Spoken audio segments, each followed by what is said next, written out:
Portland fog doesn't announce itself. It settles in like an uninvited guest, draping the streets in gray while the scent of roasted hazelnuts drifts from the corner bakery. The hum of electric buses blends with scattered conversations, creating a rhythm that feels both urgent and resigned. I'm Brianna Steele, 31, Senior Data Analyst at Vanguard Solutions, currently navigating my fourth puddle before 8 in the morning. I've been here 5 years, long enough to know that collaborative environment really means everyone's drowning quietly. Our firm is recognized for its rapid expansion, and equally notorious for having a department head who specializes in taking credit while doing remarkably little actual work. I've stopped counting how many datasets I've cleaned, how many presentations I've structured, only to watch someone else stand under the spotlight as if they'd built everything from scratch. But this morning my mind wasn't on any of that. I was running behind schedule. Cutting through the employee parking area, I noticed a man kneeling beside a delivery van, wrestling with what appeared to be a malfunctioning hydraulic lift. His navy coveralls were drenched, his hands smeared with oil, his expression carrying the weight of someone who'd been at it for hours. I paused. Something about his posture reminded me of my uncle, a mechanic who worked until his fingers ached, never complaining, always finishing what he started.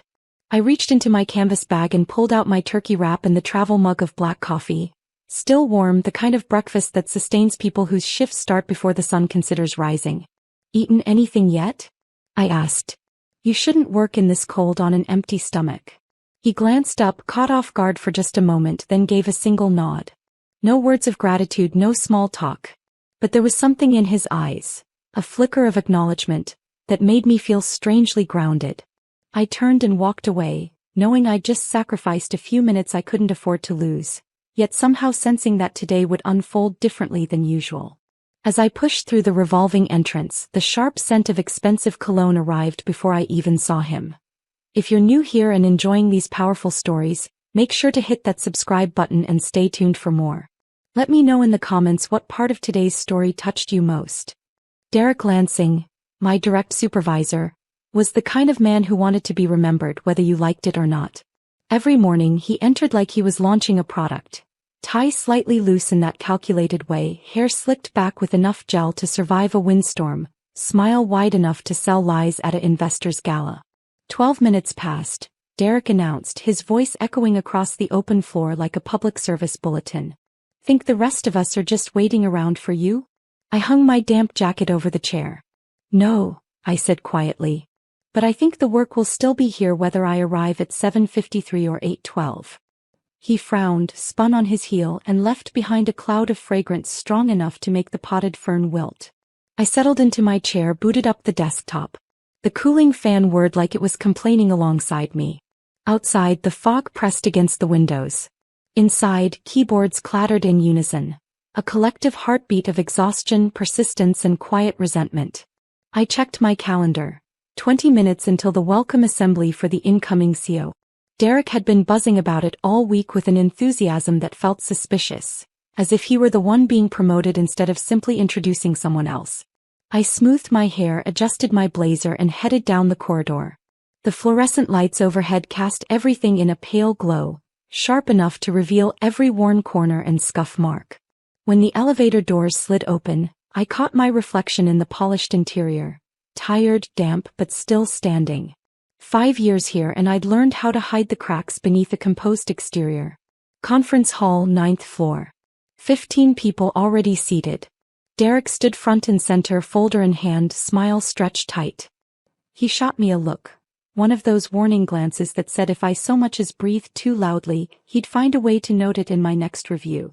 I took a seat near the back, the safest position in any meeting. Far enough to avoid scrutiny, close enough to catch every passive-aggressive comment.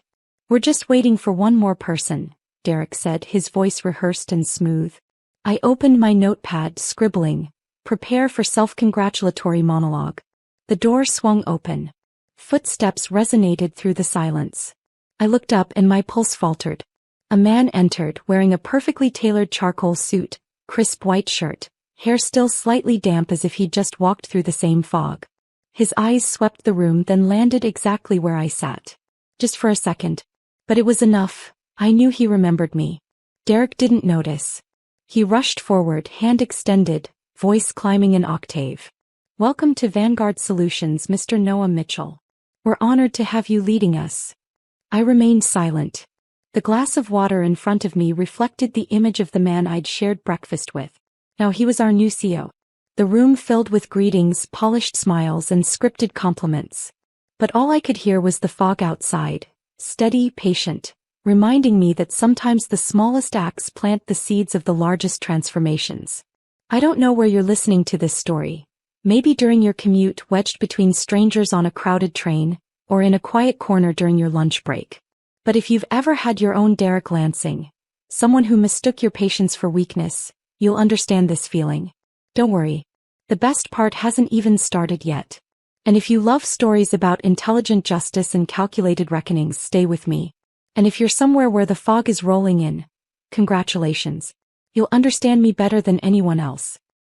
The atmosphere in the conference hall felt dense, like day-old coffee left to cool on a desk. Laptops glowed softly, pens tapped against notepads, and Derek's cologne lingered thick enough to qualify as a health violation. He stood at the front, shoulders squared, smile locked in place. The kind of smile designed for promotional videos, not genuine human interaction. "I am thrilled to introduce our leadership team to Mr. Mitchell," Derek said, stretching each word like he was narrating his own documentary. Every syllable carried a particular polish, confident, slightly theatrical, with just a trace of anxiety visible only to those who'd sat through too many staff meetings. Noah Mitchell, the man from the fog this morning, sat at the head of the table, silent. Light from the window slid across the collar of his charcoal suit and illuminated his composed face. I realized quickly that his silence wasn't empty. It was the silence of someone cataloging everything. Derek continued about growth projections, trend analyses, sustainability of our innovation pipeline. Phrases glossy enough to distract people from asking what he actually meant. When he reached the section on internal improvements, he tilted his chin in my direction. "Brianna handles the minor technical details," he said. "She's very thorough, though sometimes a bit slow." I lifted my head and offered a polite smile. No one responded, but I noticed Noah glancing at me briefly before returning to the folder in front of him. He didn't interrupt Derek. None of us did. We'd all learned that reacting at the wrong moment only turns you into the subject of a constructive feedback email the next day. Derek concluded with a self-satisfied chuckle. "I believe that under my leadership, my analytics division is a model of efficiency and team cohesion." Anyone who had ever heard us work would know that line was as funny as a motivational poster taped inside a supply closet. Noah set his pen down and nodded once. "Thank you, Derek. A compelling presentation." His voice was low and even, no inflection, no rush, but every word landed on the table like a small stone. He flipped a few pages, then asked, slow and clear, "Could you send me the raw data behind these figures? I'd like to examine them more closely." Derek hesitated for a beat. "Of course," he said quickly. "I'll have Brianna prepare it. She knows every detail." I gave a small nod, though he didn't bother to look. I was used to the delegate it out, claim the credit routine. But this time felt different. Noah looked directly at me, brief but definite. "Good," he said. "I look forward to reviewing it soon." The meeting dispersed. People filed into the hallway, tossing out hollow compliments everyone knew weren't genuine. Derek strode past, tapping his folder like he'd just closed a major deal. "See," he said as he passed me. "Presence matters, not minutiae." I smiled faintly and let it go. Presence, I thought. The only thing he has that no one wants to emulate. By mid-afternoon, the first message from the executive office landed in the internal inbox. A request to cross-check all financial, operational, and contract data from the past 6 months. I stared at the line, felt my breath lengthen by one count. Not fear, more like the familiar stillness before a storm, the kind that doesn't roar in, but still sweeps away anything that can't stand on its own. Derek appeared in my doorway wearing a strained smile. "Brianna, I need you to help with a few checks for Mr. Mitchell. Be thorough this time, let's not have any mistakes." I looked at him and nodded, voice soft, almost nothing. "I'm always thorough, Derek. The question is whether you want the real results." He didn't answer. He left behind cologne and the sharp click of shoes on tile, like he was stepping on something fragile. I opened my laptop and started pulling folders. In the screen's reflection, I saw myself beginning a chapter one hadn't planned. I used to think workplace storms always started with something dramatic. A heated argument, an accidental reply all, or a public accusation in front of too many witnesses. But in reality they usually begin quietly, like a broken thermostat no one bothers to fix, until the whole office starts feeling colder than it should. After that morning meeting, Vanguard Solutions began to shift.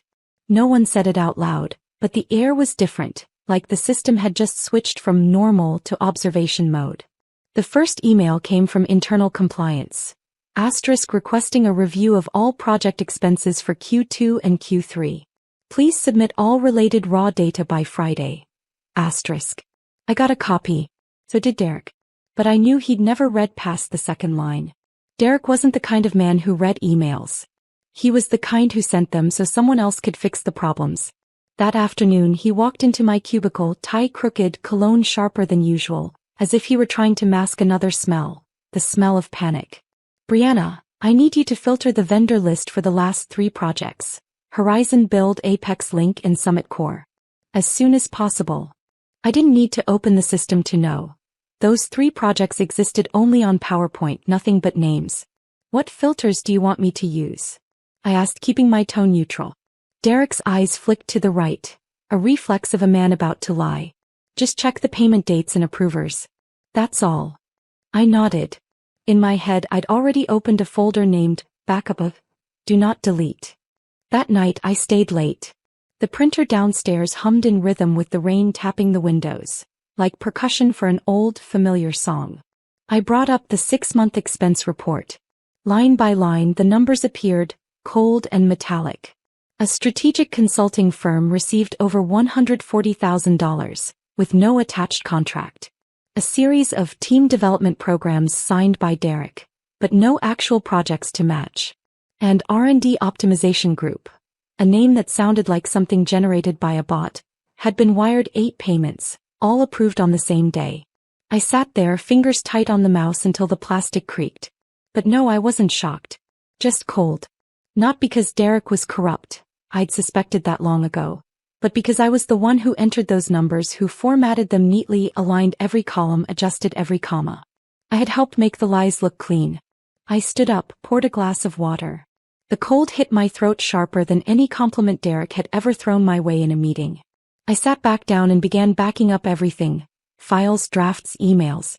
All the things I knew would vanish the moment Derek smelled trouble. 5 years working with him hadn't taught me how to be recognized. But it taught me how to survive without taking the blame. The next morning, Derek arrived with his signature smile. The same one he used to convince investors that a prototype that barely functioned could revolutionize the industry. Brianna, he said, I know yesterday's requests were a little sudden, but it's fine. We're a team, right? You and me, we understand each other. I nodded, keeping my smile at the precise level between harmless and unavailable. Derek winked, patted my shoulder, and walked out. Before the door even closed, I plugged in the external drive and kept backing up. That night I left late. The office lights dimmed one by one until only I and the past were left. In a storage box I found the notes I used to write to myself. Lines typed in the quiet of someone who once believed, just endure a little longer and things will settle. One note stood out, dated last April. Today, he said, I turned things around. But only I know that the chart was fixed at 3 in the morning. I used to write those lines to comfort myself. Now they were evidence. I looked at the screen, the folders, the backups, and then at my reflection in the window. I wasn't the quiet analyst waiting to be recognized anymore. I was the one who understood the system, where it cracked, who was hiding behind the polish. I didn't want revenge. I just wanted the truth to exist in the same room that had echoed only with the manipulator's voice. I shut down the computer and looked out the window. Portland was still wrapped in fog. In the glass, my face looked tired but awake. And in my mind, a quiet line formed. Tomorrow nothing will be the same. The next morning, I woke to the sound of light rain and a weight in my chest. The kind that comes when your heart hasn't caught up with what your mind uncovered the night before. The numbers were still there in my head. Codes, contracts, approvals, all the traces of Derek hiding in the dark. When I walked into the Vanguard building, my coworkers' glances carried something cautious, like they were trying to see if I'd changed overnight. I kept my steps steady, pretending everything was normal. But I knew it wasn't. Before I even reached my desk, Derek passed by. His tie was crooked, his eyes cold. He glanced at my screen just for a second, but long enough to tell me he was watching. What he didn't know was that sometimes the watched sees the trap before the watcher does. The air in the company had shifted, subtle but unmistakable. Rumors began to drift. Brianna caught the new CEO's attention. She and Noah talked privately yesterday. The whispers moved through the office like a draft under a closed door, quiet but enough to shake something inside you. A few hours later, I got an internal email with an innocent subject line, "Morning coffee and CEO dialogue." Beneath it, a small note read, "Those who attend will understand what's changing." I didn't open the link. I had no interest in feeding the rumor mill. By noon, HR called me into a small meeting room. I brought the data summary I planned to submit the next day. But the air inside felt heavier than usual. The soft yellow light made every flaw look sharper. "Miss Steele," the HR manager said, her face uneasy, "we've received concerns about a close relationship between you and the new CEO. We'd like to give you the chance to clarify before the rumors spread further." I took a slow breath. I'm not sure what close means to others. I just do my job. Before she could answer, the door opened quietly. Noah walked in without a word. His presence was calm, grounding, like a trusted friend stepping into a storm. "I invited her because of her competence, not because of gossip," he said, his voice even but firm enough to steady the air. The HR manager blinked, stammered an apology and excused herself. After she left, Noah and I stayed by the window. The rain had softened, as if the sky itself wanted to ease the pressure. "I'm sorry if I made you feel isolated," he said. I raised an eyebrow. "I'm used to it." He smiled faintly, like he could hear the truth in my tone. "I've stood where you stand, overlooked, blamed for things I couldn't control. I learned to watch before I speak." He told me how years ago, while leading a major initiative, he'd watched his team work through endless nights under upper management that had no idea what was actually happening. When mistakes came, he took the fall. Lost authority, lost trust, became the ghost of conversations in rooms he was no longer invited to. "I know what it feels like to be buried under someone else's success," he said, his eyes softer now. "That's why I watch every broken piece before I rebuild the whole picture." For the first time, I saw him not as the new CEO, but as someone who'd been wounded too, and understood the loneliness that comes with survival. A quiet trust began to form, fragile but real. It didn't take long for Derek to sense the shift. That afternoon, I passed him near the conference room. He stood whispering with a few of his loyal staff. They lowered their heads, silent. Through the glass, I saw him glance sharply toward my cubicle when one of them said my name. That evening, an anonymous email appeared in my inbox. *, she had a private meeting with Noah yesterday, proof of their relationship. No signature, no source, just hurried lies. I read it line by line, my chest still but cold. I didn't delete it. I didn't reply. I knew how to let data speak louder than noise. When dusk came, the office was nearly empty. I stayed behind, opened my screen and pulled up the backups. File names, timestamps, revision logs. Each small detail fitting together like bricks forming a wall of truth. Then my phone buzzed. A message from Noah. Brianna. Prepare the 6-month summary. Don't worry. The light will reveal whoever hides in the dark. I stared at the screen, the glow reflecting in my eyes. My smile wasn't one of certainty, but of resolve. I had chosen to stand, not to climb over anyone, but to let truth have a voice in a place that had long echoed with deceit. I shut down the computer and stepped into the dim hallway. My shadow stretched beside me, long and steady, like evidence that couldn't be erased. Inside I knew, the mind games had only just begun. And I would hold my ground. No retreat, no surrender, until those who feared the light had nowhere left to hide. I sat in front of the large screen, the blue light reflecting off my glasses like a mask of pure focus. One by one, I opened each backup file, every detailed report from the past 6 months. The only sounds in the room were the slow spin of the fan and the steady rain outside, 2 cold, rhythmic accompaniments to this silent investigation.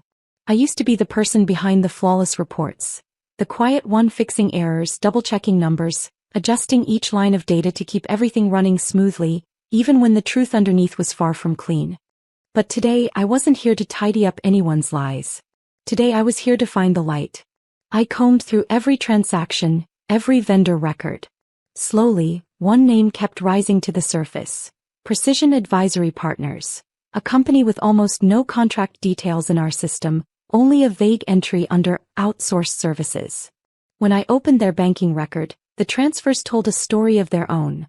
More than $350,000, paid in 4 installments, labeled as technical support and operations consulting. What sent a chill down my spine was the name on every approval line.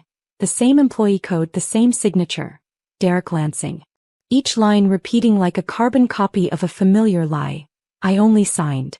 I printed everything, spreadsheets, bank statements, change logs, internal email threads, and laid them neatly across the small conference table that Noah often used when he wanted quiet. The overhead light hit the papers directly, like it were cross-examining every word. Noah entered, glanced at the stack and stood in silence for a moment before saying, "Good. Let him lie first." That was all he said, and it was enough. The room went still. I looked up at him. His eyes held no shock, no rush, just patience. When the leadership meeting began, Derek took the floor like a headliner stepping into the spotlight. He spoke about technological expansion, cost optimization, capital efficiency, and team strength. His words flowed with confidence, polished like a pre-recorded script. When he finished, Noah spoke quietly. "Thank you, Derek. But I'd like to see the actual data." Elliot, the head of finance, pressed a key and the big screen came alive with spreadsheets. Rows moved, figures appeared, graphs unfolded. I sat still, hand resting on my notebook, eyes fixed on the screen. Then came the data I'd printed that morning. The fake company, the bank transfers, Derek's signature on every approval line. Inside me something broke open. A shiver crawled down my neck. Derek froze. Beads of sweat gathered at his temples. That's a system glitch," he stammered. "Accounting software error." His voice cracked mid-sentence, like a man gripping a rope he didn't realize had already snapped. Noah smiled, not mockingly but with a cold calm, the kind a surgeon wears when looking at an incision already made. "Accounting systems don't sign expense authorizations, Derek," he said. "And they don't invent digital signatures." The room filled with the sound of exhaling. No words, just the shared weight of realization. Eyes darted between Derek, the screen, and each other. Derek tried to speak, but the words never came. I stayed silent. Sitting still, I felt like someone watching a film she already knew the ending to, except she was in it. I could hear my heartbeat in my ears, the scrape of chairs shifting, the whisper of printed pages still lying under the light. Noah turned a page on the podium, scanning the room. Then he gave me a subtle nod to stay quiet. He had a larger plan in motion. I lowered my gaze, understanding. This wasn't the battle. It was only the opening act. The air at Vanguard had grown thick, like the ceiling had lowered a few inches, pressing down on every breath. Each exchanged glance carried a layer of caution. Even the sound of a coffee cup hitting the desk seemed louder than usual, like it was touching the web of tension stretched tight between the glass walls. I walked down the hallway, my thin cardigan doing nothing against the cold creeping from the inside out. The wind didn't pass through the doors, but the silence, the fragmented whispers along my path, chilled my skin just the same. I knew then, there was no room left for weakness. When I powered on my computer, the screen lit up oddly. The files I'd spent the entire week arranging were gone. The Q2 audit folder was empty. The hidden backups had vanished too. Only a few hollow folders remained, like the shells of data that once lived. I knew instantly. Derek was erasing the trail. I could picture it. The night before, him sitting in the dark, shirt sticking to his back, hands trembling as he typed the delete commands. Maybe he thought that erasing files meant erasing guilt. But he didn't know I had already backed up everything 24 hours earlier. One copy on an external drive, one on my personal laptop at home, and one encrypted upload hidden under a random cloud folder titled hazelnut_scones_recipe_2019. 5 years working under Derek had taught me one thing. When he faced a crisis, he denied it. And I'd been preparing for this moment of denial ever since the day he taught me how to temporarily handle a financial discrepancy. At around 9 a.m. Derek walked into my cubicle. No knock. No greeting. He slid the partition closed behind him. The metallic click landed like a challenge. His tie was wrinkled, his eyes swollen, his face sleepless, but his voice tried to sound calm. "Brianna, you can help me this time." I looked up. "Help?" He lowered his tone. "Yes. I know you have the data. If you stand with me, I'll protect you. When this blows up, it won't just be me they drag down, they'll take you with me. You've seen how this company treats people once they're no longer useful. Do you really think Noah Mitchell will protect you forever?" Silence hung between us for a few seconds before his voice turned urgent. "Brianna, we've worked together for 5 years. You're not like them. I need you. If you stand with me, I swear I'll pull you up. I have connections. I can make this right." I straightened my back, fingers laced together. "You're right, Derek. I'm not like them. I've been dismissed, overlooked, and ignored. But you're wrong about one thing. I don't need anyone to pull me up anymore." He froze, then muttered, "You're making a mistake, Brianna. I've saved you from plenty before. You owe me." I answered quietly, "I've paid you back with years of silence." He stared at me for a long second, then turned and slammed the partition behind him. The sound echoed through the room like the exclamation mark of an unspoken war. That afternoon, an internal email from Noah arrived. All hands meeting, 9 a.m. tomorrow. Attendance mandatory. Sis. I read it, my stomach tightening with a mix of dread and resolve. Derek must have received it too. I could already hear his voice down the hallway, whispering to someone about false rumors and misunderstandings. He was building a fortress of words, hoping it would shield him from the light. That night the office was silent. I stayed behind, surrounded by hundreds of lines of data. Names, dates, amounts, approval codes, digital signatures. My fingers trembled, not from fear but from the weight of what was about to come. I wondered if I was about to destroy someone's career. Derek was guilty, yes. But part of me was guilty too for staying silent long enough to let him dig his own grave. Then the memory came back. 3 years ago, Derek humiliating a junior analyst in the middle of a meeting. Everyone laughed along except me. She left 2 weeks later. I could still see her eyes, still hear his smirk, and I realized my fear was smaller than the fear of watching that happen again. I shut down the screen, slipped the hard drive into my bag and locked the drawer. The final backup I sent to Noah through a secure channel, one only he and I could access. I typed slowly, "The report is ready. Do what you believe is right. Sis.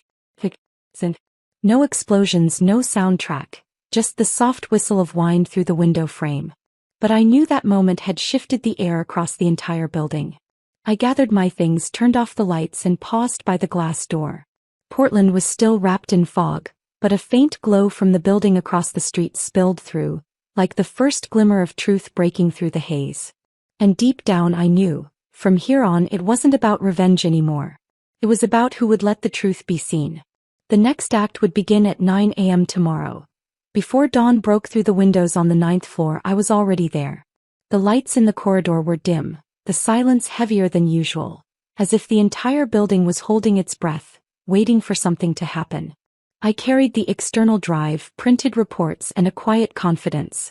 Behind me, footsteps echoed one by one, doors opening and closing softly, people arriving to witness whatever was about to unfold. Derek showed up first. From a distance he looked composed, but up close the details betrayed him. Slightly swollen eyes, hands tightening around his briefcase a little too often. The internal bulletin had invited the entire company to a financial transparency and strategy update. When everyone had gathered, the stage was set like a ceremony. Spotlights fixed on the podium, the big screen glowing with a title slide. Financial Overview, Truth and Transparency. Derek stood there with his practiced smile, speaking before anyone else could. "Good morning, everyone. I'm honored to share with you." He talked about performance, growth metrics, and unrecognized efforts. His voice flowed, but I watched the small betrayals. His lips trembling as he reached the last slide, his finger hesitating over the clicker. Then Noah stepped onto the stage, not like a man commanding authority, but like a storyteller reclaiming the narrative. He nodded once, pressed the remote, and the screen flickered. Then appeared Precision Advisory Partners. 3 large payments. $140,000, $110,000, $100,000. Approved by the executive code belonging to Derek Lansing. Accompanied by meaningless notes like Operations Support, and process optimization. And then a snippet of an internal email. Asterisk, I noticed irregularities in these entries. Please confirm with Derek. Asterisk from a compliance associate named Claire. The room went completely still. Data can't fake emotion. Numbers can't hide the truth.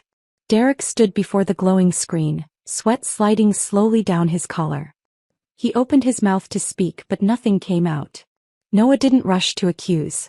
He simply looked around the room and said evenly, Derek Lansing, holding executive authority in this company, approved payments to a vendor with no valid contract. Would you like to explain that? Silence thickened. Derek tried to steady his breathing as though he could inhale enough to anchor himself. That's. It's not a system error, Noah said, his tone calm but sharp. It was a choice. Systems don't decide who signs. The finance team stirred, uneasy glances, chairs shifting, a few people pulling out their phones, maybe to record, maybe to remember. Derek's eyes darted around the room, searching for the exit that no longer existed. I stayed still. My eyes were fixed on the screen. My shoulders trembled slightly, but not from fear. From the nearness of justice. I didn't speak because I didn't need to. The truth was speaking for me. Derek managed. I was just following procedure. Noah tilted his head slightly, almost smiling. Which procedure is that? The one that allows signing payments to companies with no contracts and no deliverables. He turned to the secondary display. And here, he said, switching screens, the IT access logs showed Derek logging into the system at 11:38 p.m., outside normal authorization hours. The record confirms that data was altered before submission for approval. A low gasp rippled across the room. Someone covered their mouth. Another opened their notes app. Derek's mouth hung open but no sound followed. Sweat rolled down his temple and disappeared into his collar. He stepped back once. I thought if he cried now I wouldn't be surprised. But what I saw wasn't fear. It was exhaustion. The kind that comes from knowing the fight is already lost. Noah turned toward me and said softly, Brianna did this work. She didn't do it to bring anyone down, she did it to let the truth stand up. A small wave of applause broke out. Not loud but sincere. A few people stood, clapping hesitantly. People who once whispered that I was the CEO's favorite. Now they applauded the woman they had never really seen. Derek turned. His eyes met mine. Defeat, anger, and something else. Realization. He looked at me, then at Noah, as if to ask, how did she end up with the power I never had? Noah stepped forward, his tone steady. We are suspending Derek Lansing effective immediately pending internal and legal investigation. You will remain in the building until verification is complete. Chairs scraped. Footsteps shuffled louder than usual as people rose. 2 security officers approached. Derek wasn't handcuffed, but the look in his eyes said everything. His power had already been taken. Before leaving, his gaze stopped on me one last time. For a brief second I saw no hatred there, only recognition. The look of a man finally seeing the person he'd underestimated. The conference room door closed behind Derek. The click of the lock marking the end of an era. He, once the center of attention, was gone. And I, the one who had stayed silent for so long, stood where every eye now turned. Noah's voice cut through the quiet. We don't punish mistakes, we punish deceit. It wasn't just words. It was a declaration. The screen still glowed with the truth. Payments to a shell company, approvals in Derek's name, logs showing after-hours tampering. This wasn't an error. It was a pattern. Moments later the announcement hit. Derek Lansing suspended. Interim leadership shared by Noah Mitchell and Brianna Steele. The news spread fast. Whispers followed me through the halls. She actually did it. Some nodded. Others just watched, but their eyes held something new. Respect, not resentment. I stepped into Derek's old office. Flipped on the light. Empty desk, hollow shelves. I didn't claim the space. I reclaimed what he'd taken. At his terminal, I entered my credentials and executed one command. Remove user from leadership roles. One press of enter. My name appeared in the system. Brianna Steele, Head of Strategic Operations, Interim. Noah arrived, hand on my shoulder. You all right? I'm ready, I said. In the hours that followed I led meetings, reset protocols, approved tighter audits. Claire, the analyst who'd raised concerns, approached. Thank you, she said. Let's keep going, I replied. Someone asked if we could really change the culture. If not today, then when? I answered. By evening, I sat at the empty desk again. Systems updated. Permissions tightened. The drive with the evidence went into the drawer. Still heavy, but my chest felt lighter than it had in years. I wasn't a shadow anymore. The next day, an invite appeared. Asterisk, the transparent beginning. Bring your lunch. Rebuild trust. At noon, the lobby filled. Tables lined up, sunlight streaming through glass. Noah took the mic. Today we're not just sharing food. We're sharing time to listen. He looked at me, nodded. I walked to the center, placed my lunch where Derek once stood, and spoke. Transparency and kindness aren't privileges. They're how we make sure everyone is seen. Applause rose, soft, sincere. Around me, voices murmured, "You did what we were all afraid to start. From now on, we should be accountable." Later, back in the office, I reset permissions one last time. Noah appeared. "Are you okay?" I met his gaze. "I'm ready." Before leaving, I sent a message. Today was our first transparent lunch. But this story about fairness, integrity, and kindness is only beginning. Stepping outside, fog wrapped the city. My shadow stretched long behind me, no longer hidden. For the first time, I walked forward, not as a silent witness but as someone who finally spoke. And the truth once buried was now leading the way.